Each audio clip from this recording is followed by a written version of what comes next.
Muy buenos días. Buenos días. ¿Cómo están? Bien. Gracias a Dios por estar aquí presente, que nos trajo con bien y agradecido por esta oportunidad que el Señor nos regala para escuchar de su palabra. Y les voy a hacer una pregunta bien rápido. ¿Quiénes no han pasado aquí por pruebas? Okay. Las pruebas, ¿no? De todos los días. Y las pruebas o las adversidades que vienen sobre cada uno de todos nosotros. Todos los días, cada uno tenemos diferentes situaciones y como cristianos debemos solo tener la actitud correcta ante ellas. Hoy vamos a hablar de Santiago, Epístola de Santiago. Hoy vamos a estudiar capítulo 1 y 2 y no la próxima semana, dentro de 2 semanas vamos a terminar con la 3, la 4 y la 5. Y le voy a decir que es Santiago Jacobo. Ponga una rayita, Santiago Jacobo. Primero que todo, Señor, te doy las gracias por cada una de las personas que está presente, Señor. Agradecido porque los traíste acá con bien.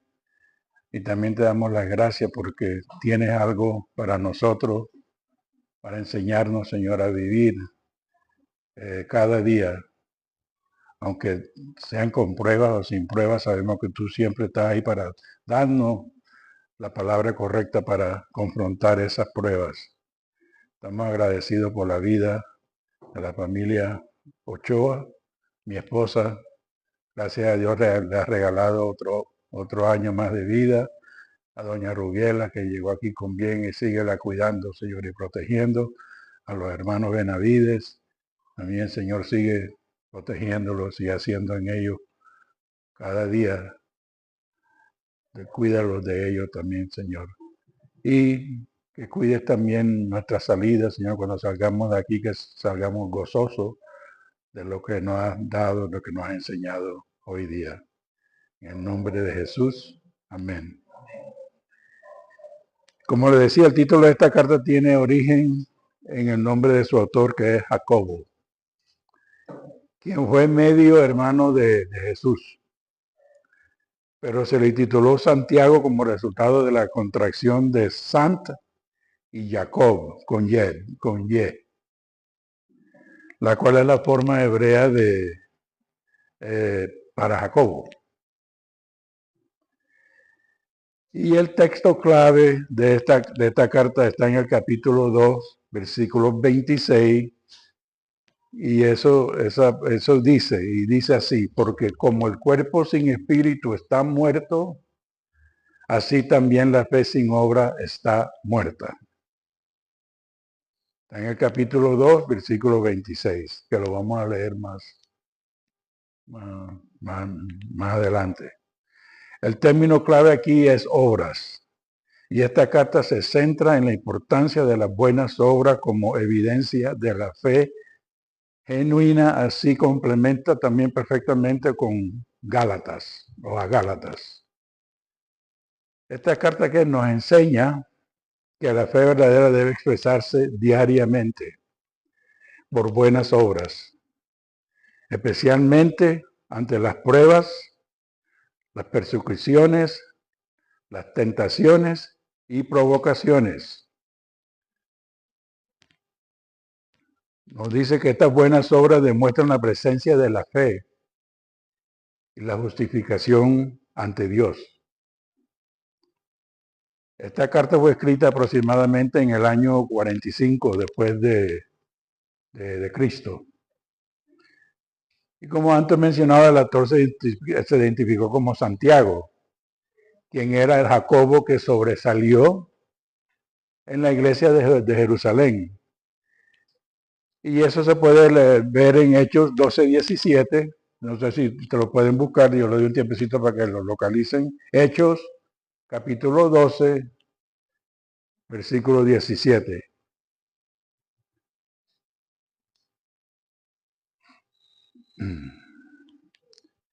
Y para ponerlo en contexto, en Hechos 12:17 se relata que Pedro estaba preso.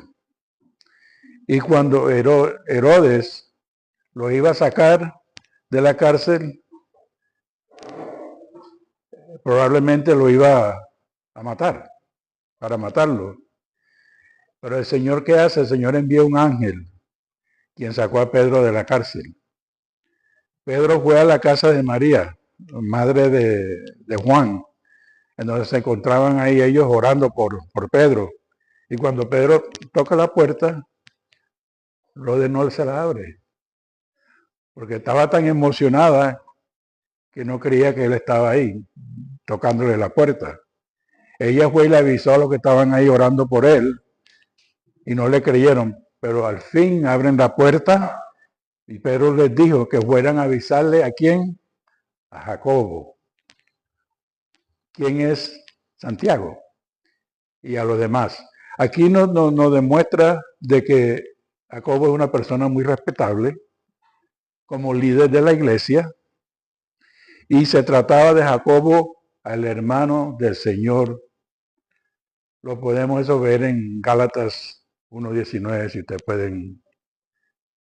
Gálatas capítulo 1, versículo 19.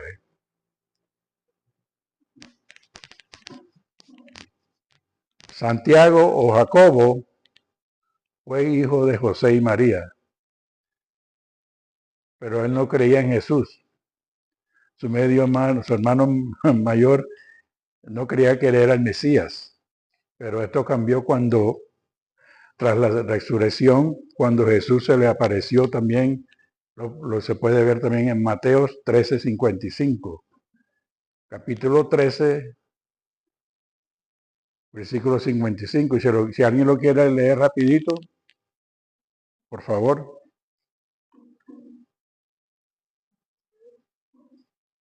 Es Mateo 13:55.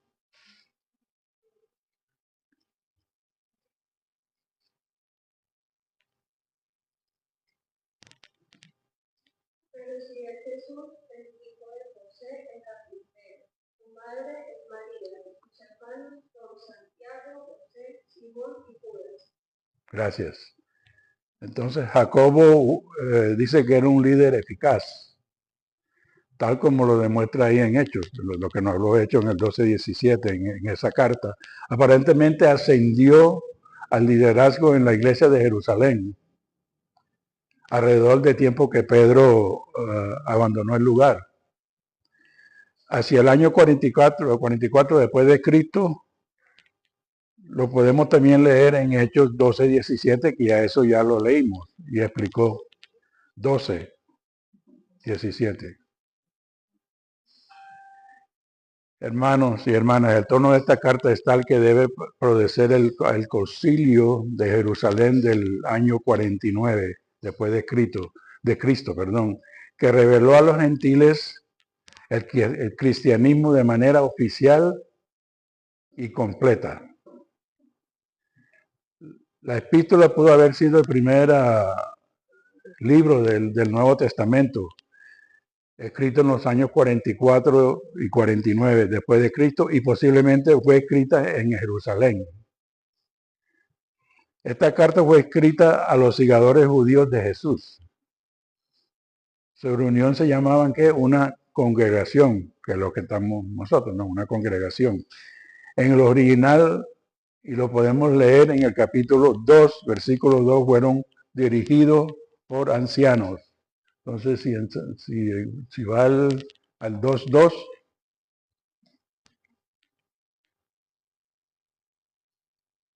ese es el capítulo 2, versículo 2. Porque si en vuestra congregación entra un hombre con anillo de oro y con ropa espléndida, y también entra un pobre con vestido adrasado, adrajoso, perdón, no vi por la... ¿Qué estamos haciendo aquí? Dice que no solamente Jacobo conocía a estos creyentes, habían sido víctimas de acoso de algún tipo y sus vecinos ricos lo habían oprimido. Originalmente esta carta fue escrita para permitir a los creyentes de Jesús, quienes eran judíos, conocieran conociendo la importancia de tener una fe práctica, viva y cotidiana. Para Jacob, la fe perfecta era la equivalente a las buenas obras. Hoy vamos a ver en el capítulo 1 y 2, la próxima semana, eso lo vamos a ver, les dije más temprano que vamos a continuar con, bueno, no la próxima semana, dentro de 2 semanas. Vamos a continuar con el capítulo 3, 4 y 5. Pero hoy nada más vamos a estudiar el 1 y el 2. A primera vista vemos que Santiago o Jacobo pasa rápidamente después de la salutación a la realidad de las pruebas. Por eso yo les pregunté a ustedes quiénes han pasado por pruebas o quiénes están pasando. Invitó a los lectores a ver las pruebas como motivos de gozo. ¿Quién hacía eso? ¿De quién se recuerda de eso? Cuando veía lo cual produce resistencia y madurez. Además requiere sabiduría. Y nosotros estamos aprendiendo mucho de la sabiduría en los estudios, ¿no? Gracias a Dios. También enfatiza que la palabra de Dios debe ser oída y puesta en práctica. Oída y puesta en práctica. Al oír la palabra, Dios cambia ¿qué? La manera de nosotros hablar. El trato a las personas que son especialmente vulnerables. O sea que lo creen todo, ¿no? Y la opinión sobre las personas que consideramos inferiores. Al ampliar su advertencia sobre él habla el autor y él pinta una serie de imágenes vividas del mal potencial de la lengua, el daño que hace. Y lo que se necesita ¿qué? Para poner un paro a esto. O poner un alto en esto. Porque si somos cristianos y estamos aprendiendo la palabra, tenemos que hablarnos y presentarnos de la manera que el Señor nos llama a hacer, ¿no? El discurso pecaminoso es un síntoma de un corazón gobernado por la envidia, la ambición, egoísmo. Reconocer humildemente la condición propia delante de Dios es de Dios es un paso hacia una vida gobernada por la sabiduría pura y amante de la paz. Además de reconocer la dependencia de Dios en cada detalle de la vida, aumentará que la humildad y disminuirá la arrogancia, avaricia y la injusticia para con el prójimo, entre nosotros. Ahora sí nos vamos al capítulo 1, hermano, para empezar.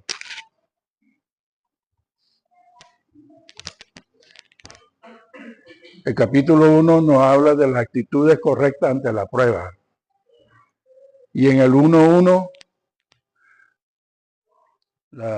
saluda a Santiago, siervo de Dios y del Señor Jesucristo, a los 12 tribus que están en la dispersión salud.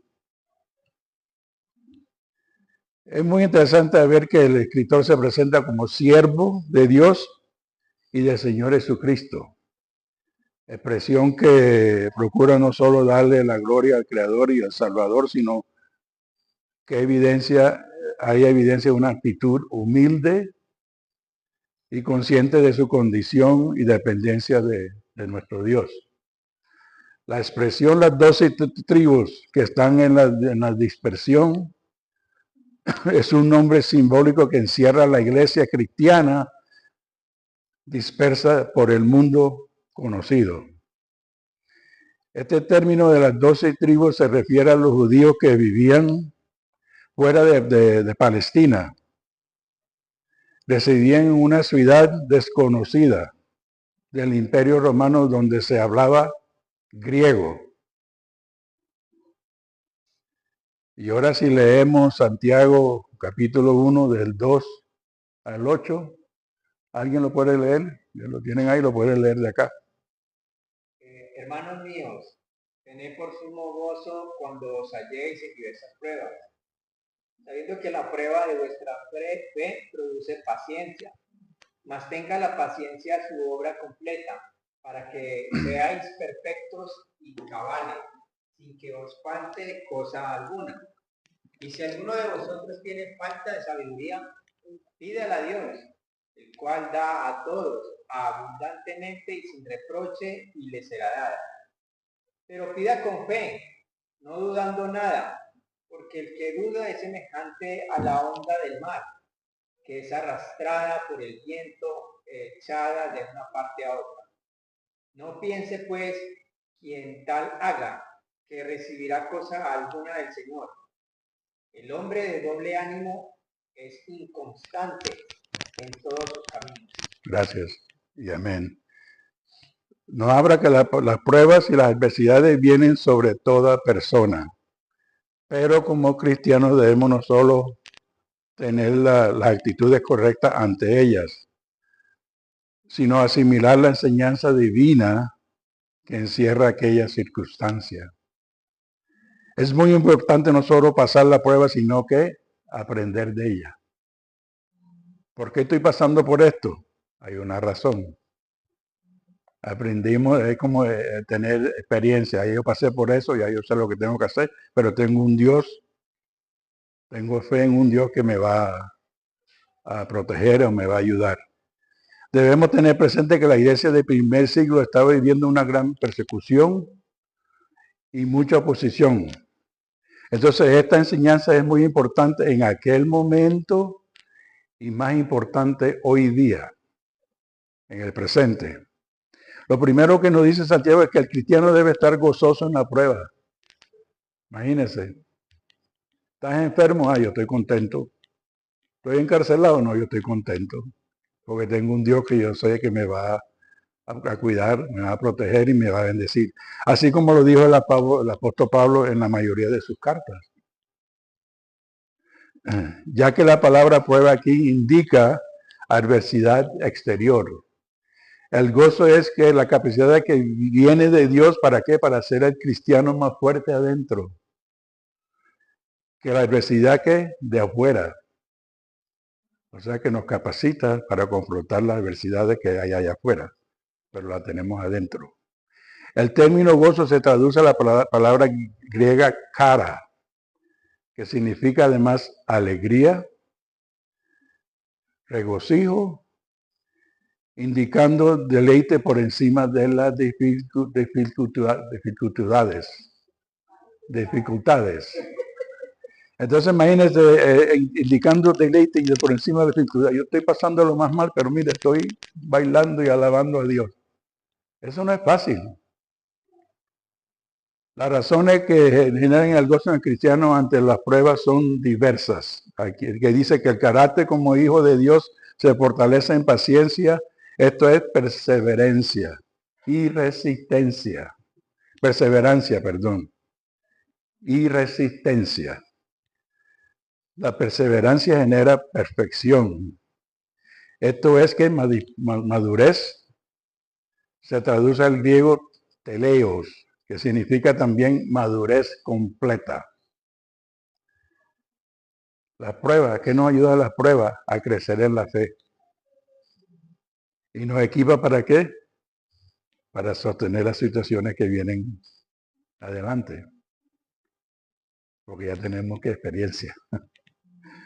Santiago ve que algunos cristianos tendrían dificultades para ver el propósito divino de sus adversidades.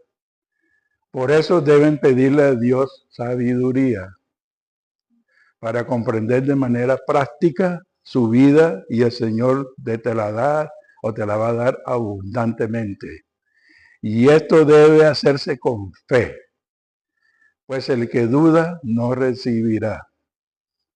El de doble ánimo impide recibir de Dios sus bendiciones y el alcance de la victoria. Y en este caso la superación de la prueba no la podemos sobrevivir porque no tenemos fe, tenemos doble ánimo y no vamos a tener esa fuerza ¿Para qué? Para superar las pruebas. En Santiago, capítulo 1, del 9 al 11, nos habla de que Dios es el proveedor de todos.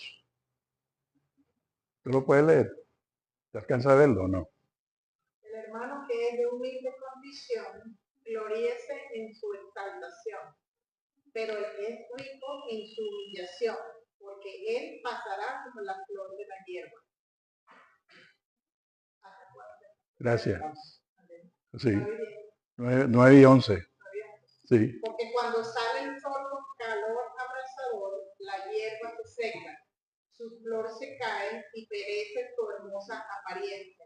Así también se marchitará el rico en todas sus empresas. gracias. Amén. Tanto el hermano de escasos recursos como el que tiene riquezas deben depender de Dios.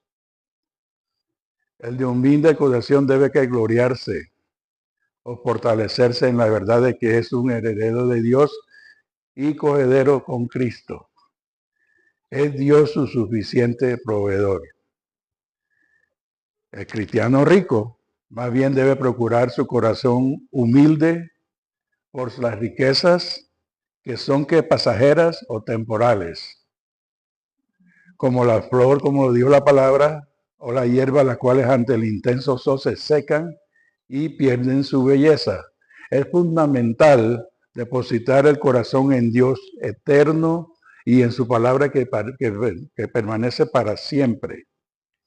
La palabra siempre va a estar ahí. Seguimos con Santiago, el capítulo 1, del 12 al 18. ¿Alguien lo quiere leer? Bienaventurado el varón que soporta la tentación, porque cuando haya resistido la prueba, recibirá la corona de vida que Dios ha prometido a los que le aman.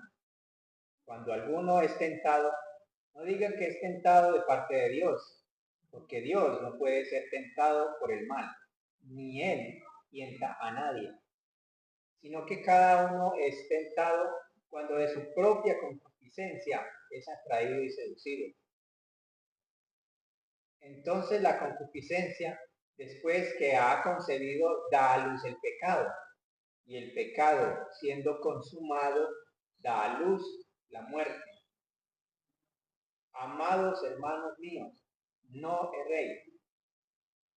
Toda buena dádiva y todo don perfecto desciende de lo alto, del Padre de las luces, en el cual no hay mudanza ni sombra de variación.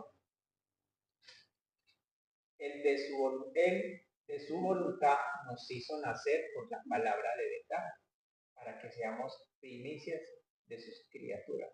Gracias. Amén. Aquí la Biblia nos enseña que Dios recompensa a aquel que persevera fielmente. Nos recuerda también del texto de que las tentaciones no vienen de Dios, sino de ellas nacen que en las propias pasiones de la naturaleza humana caída, como dice ahí, el pecado. El versículo 15, que el hermano lo leyó, nos permite ver el proceso del pecado. ¿Y dónde empieza el proceso del pecado? En la mente. Y al hacerse sólido ahí empieza a tomar fuerza ¿y qué? En el corazón. Y terminando que llevando a la persona a la acción de un evento que da luz a la muerte. Esa muerte es el contraste de la corona que el Señor, bueno, la corona de vida que Dios da a los que aman, a los que ama. Entonces, obedecer a Dios es una muestra de amor a Él con ternura. En el versículo 16, Santiago se expresa: amados hermanos míos, no eréis, haciéndolos caer en cuenta que Dios no cambia, como dijo el hermano. Él es bondadoso y nos ayuda siempre, sea en la prueba o sea en la tentación. Su poderosa palabra para aquello que hemos nacido nos transforma y ayuda a llevar mucho más fruto. Seguimos en Santiago, en el mismo capítulo, del 19 al 25. Y lo voy a leer.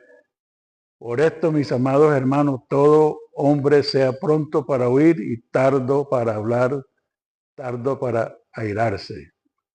Porque la ira del hombre no obra la justicia de Dios. Por lo cual, desechando toda inmundicia y abundancia de malicia, recibir con mansedumbre la palabra implantada, la cual puede salvar nuestras almas. Pero ser hacedores de la palabra y no tan solamente oidores, engañados a vosotros mismos. Porque si alguno es oidor de la palabra, pero no hacedor de ella, este es semejante al hombre que considera en un espejo su rostro natural. Porque él se considera a sí mismo y se va y luego olvida cómo era. Mas el que mira atentamente a la perfecta ley, la de la libertad, y persevera en ella, no siendo oidor olvidadizo, sino hacedor de la obra, este será bienaventurado en lo que hace. Amén. Nos recuerda Santiago que la importancia de escuchar, más que hablar sin sentido y sin tener suficiente información. Si no sabemos, mejor no quedamos en vez de decir un disparate. Así como debe procurar el hombre no airarse, pues la ira es mala consejera. Ella no permite actuar con la justicia de Dios. Pero al contrario, quien actúa en la ira lo hace ¿qué? Alocadamente. No hay sentido, no hay. Mejor es quedarse calladito. La palabra de Dios es una semilla poderosa y sumamente valiosa. Por lo que tenemos que procurar que sea nuestro corazón un terreno fértil y blando donde ella pueda que germinar con abundancia. Por eso debemos desechar la inmundicia, como nos dice la palabra, y la malicia para que éstas no estorben la semilla de Dios. Esa poderosa palabra no puede quedarse en un solo saber. Esto es muy importante. Esa poderosa palabra no puede quedarse en un solo saber. Bueno, todo es importante, sino que en realidad debe llevarse a la práctica. ¿De qué hablamos ayer?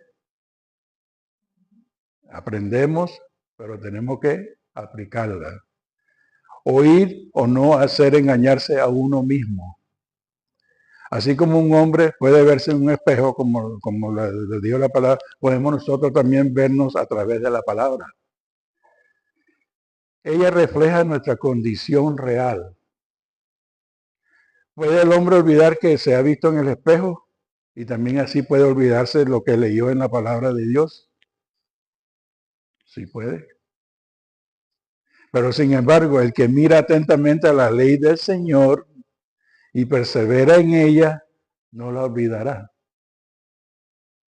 sino que practicándola será bienaventurado, supremamente bendecido, afortunado en todo lo que hace.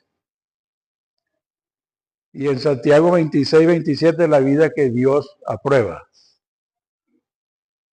Si alguno se cree religioso entre vosotros y no refrena su lengua, sino que engaña su corazón, la religión de tal es vana. La religión pura y sin máculas delante de Dios, el Padre, es esta: visitar a los huérfanos y a los viudos en sus tribulaciones y guardarse sin mancha del mundo. Perdón. Ahora Santiago nos invita a mirar más allá de la sola asistencia al culto o la observación de las prácticas religiosas. Pues quien sea municioso en esto, pero no administre correctamente su manera de hablar. Su religión es una realidad vana o vacía. Ahí está escrito. Según el versículo 27 que acabamos de leer, lo que realmente Dios aprueba es el amor al prójimo. No menosprecies al otro. no burlarse de la necesidad que otro padece y guardarse que sin mancha del mundo, destacando que el valor de la pureza personal en medio de toda la sociedad que se opone a Dios. Nosotros nos amamos unos a los otros, ¿no? Eso es lo que el Señor nos llama, la palabra dice. Gracias, Señor. Y seguimos en el capítulo 2,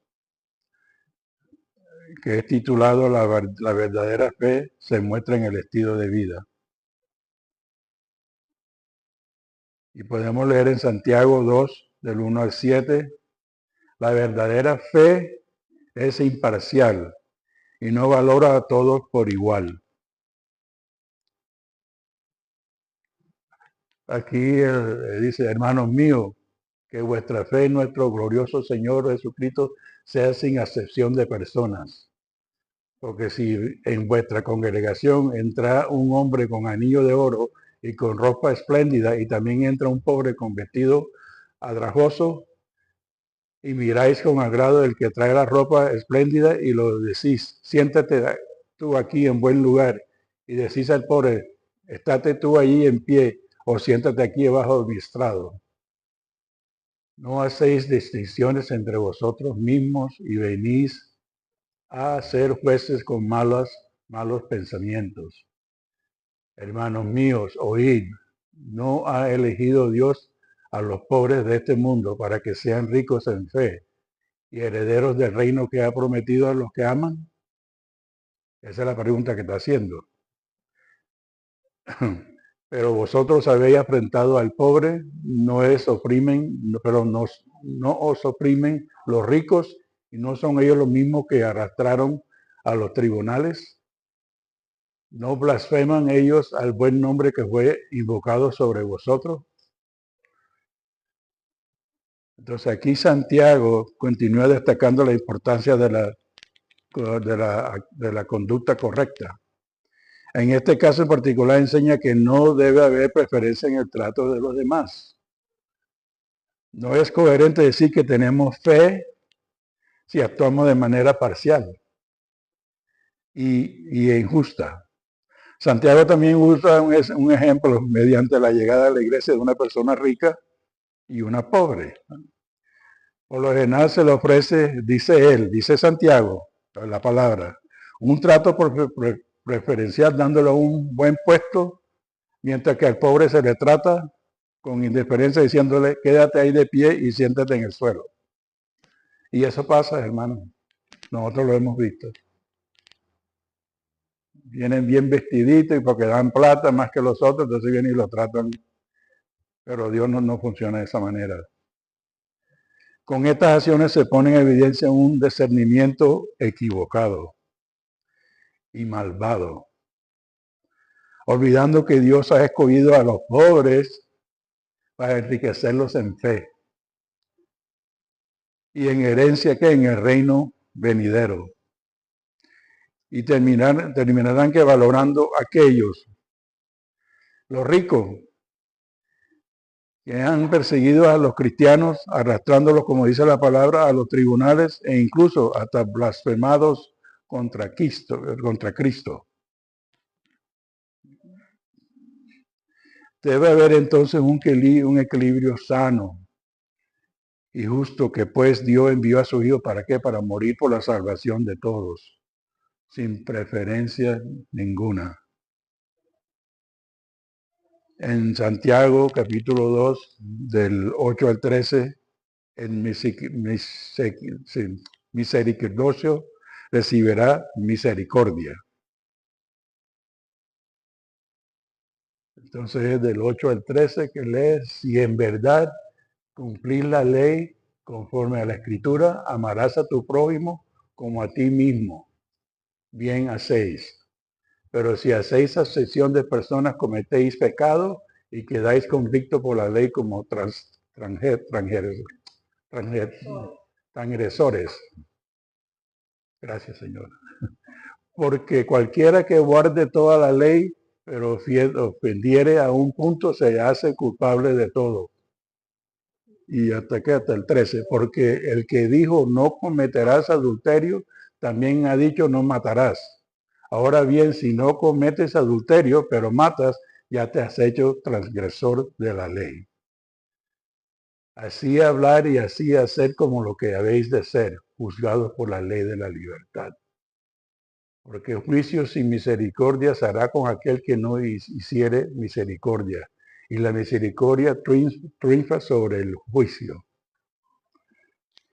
Aquí la Biblia nos habla de que la ley real, en el versículo 8, que sin duda hace referencia a la ley del reino de Dios. Y esta ley real nos recuerda, amarás a tu prójimo como a ti mismo, y al haber preferencia o hacer excepciones de personas, no se cumple esta ley. Por tanto, la parcialidad es pecado. Desobedecer un mandamiento, ya somos pecadores. No 1, 2 o 3, sino uno solo nada más. En el versículo 12 y 13, del 12 al 13, perdón, nos habla de que se nos enseña la importancia de hablar y actuar conscientes de que seremos juzgados. Y que este juicio será sin misericordia cuando actuamos de manera injusta y severa. Las obras misericordiosas del presente nos libran del juicio verdadero. Pues la misericordia triunfa sobre el juicio, como lo acabamos de leer. Y en Santiago, en el mismo capítulo del 14 al 20, la fe sin obra es muerta.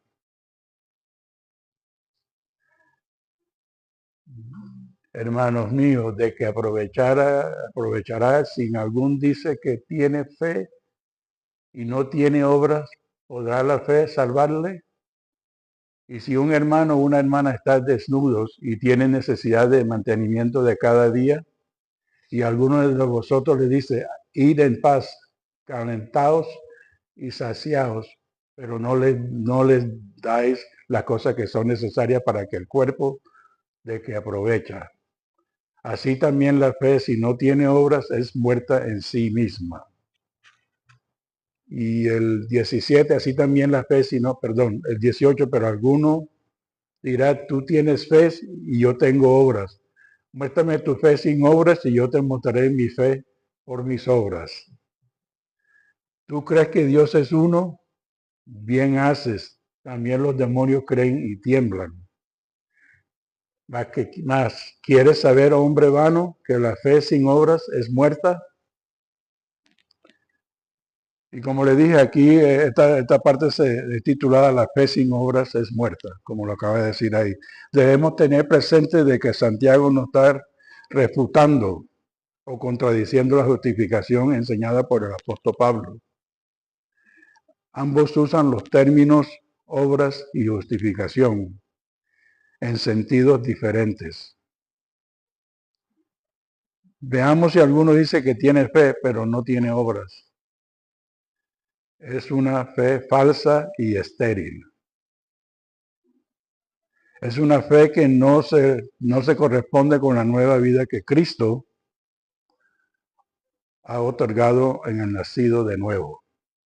Las obras de fe y amor ponen en evidencia la naturaleza de Cristo en la persona que se ha convertido al Señor en realidad. Así como no aprovecha en nada desearle lo mejor al necesitado solo con palabras, no aprovecha en el ser humano la fe sin obras. La verdadera fe es activa. No se habla de la fe que lleva a la persona a la salvación, sino de la fe que ha nacido en el corazón del nuevo cristiano. Aquí Santiago utiliza la expresión también los demonios creen, y también mostrando así que el simple creer en Dios no nos hace salvos a nadie, ni evidencia de un corazón, de un corazón transformado. La persona debe de rendir su vida realmente a Jesucristo, nacer de nuevo, y esto producirá un estilo de vida consuente con el Cristo que vive en esa persona o en nosotros. Santiago, en el mismo capítulo del 21 al 26, la fe de Abraham y de Rahab.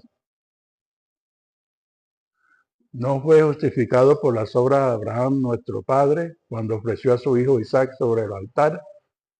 ¿No ves que la fe actuó juntamente con sus obras y que la fe se perfeccionó por las obras? Y se cumplió la escritura que dice, Abraham creyó a Dios y le fue contado por justicia y fue llamado amigo de Dios. Vosotros veis pues que el hombre es justificado por las obras y no solamente por la fe. Asimismo, también Rahab, la ramera, no fue justificada por obras cuando recibió los mensajes y los envió por otro camino. Porque como el cuerpo sin espíritu está muerto, así también la fe sin obra está muerta. Santiago menciona a Abraham, a nuestro padre, y recordemos que la Escritura dice que todos los que somos de la fe somos ¿qué? Descendientes de nuestro padre Abraham. La vida de Abraham es un ejemplo contundente con la fe que actúa justamente con las obras. Eso lo llevó a ser que llamado amigo de Dios, como dice la palabra, la verdadera fe se ve evidente mediante ¿qué? Las obras. Y Santiago usa un segundo ejemplo y es la de Rahab,